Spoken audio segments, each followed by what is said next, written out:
નવનીતભાઈને કેસમાં આજે જે એસઆઈટી સીટની રચના કરવામાં આવી છે એ સીટના સંદર્ભમાં આજે અમારા કોળી સમાજના 6 વકીલોની જે એક ટીમ નક્કી કરવામાં આવેલ છે એ ટીમના સભ્ય તરીકે હું પણ આજે એસઆઈટી ટીમને અમે 6 જણા જ્યાં પણ એસઆઈટી ટીમની તપાસમાં જરૂર હશે ત્યાં અમે માર્ગદર્શન આપશું અને નવનીતભાઈને કેસમાં ક્યાંય પણ તપાસમાં કચાશ કે ઢીલાશ ન રહી જાય અને કોઈ પણ આરોપીઓ છૂટી ન જાય તે માટેના અમે પ્રયાસો કરશું। એસઆઈટી ની જે રચના થઈ છે એમાં પણ અમને કઈ એવું લાગશે કે આ મુદ્દાઓ છે એની ઉપર હજી તપાસ જરૂરી છે તો અમે 100% એને અમે વાત કરવાના છીએ, એમને મળવાના છીએ। અમે આજે પણ નવનીતભાઈને રૂબરૂ મળીને અમે બનાવ કેવી રીતે બન્યો, કેવી રીતે કયા સંજોગોમાં બનાવ બન્યો છે એની બહુ જ અમે એની એક વિગતની નોંધ લીધી છે, અમે નોટિંગ કર્યું છે।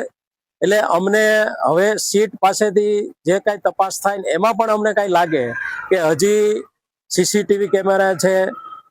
વિડીયો કોલ રેકોર્ડિંગ છે, સાયોગિક પુરાવા છે, સીસીટીવી કેમેરા છે, પંચનામા છે, ડિસ્કવરી પંચનામા છે, આરોપીઓનું જે કાંઈ છે એમાં જે કાંઈ અમને લાગશે તો અમે વધારાની તપાસ પણ એની પાસે અમે માગણી કરશું। ઘરની વીજળી સ્વયં બનાવવા આજે સે સોલારનો સંપર્ક કરો।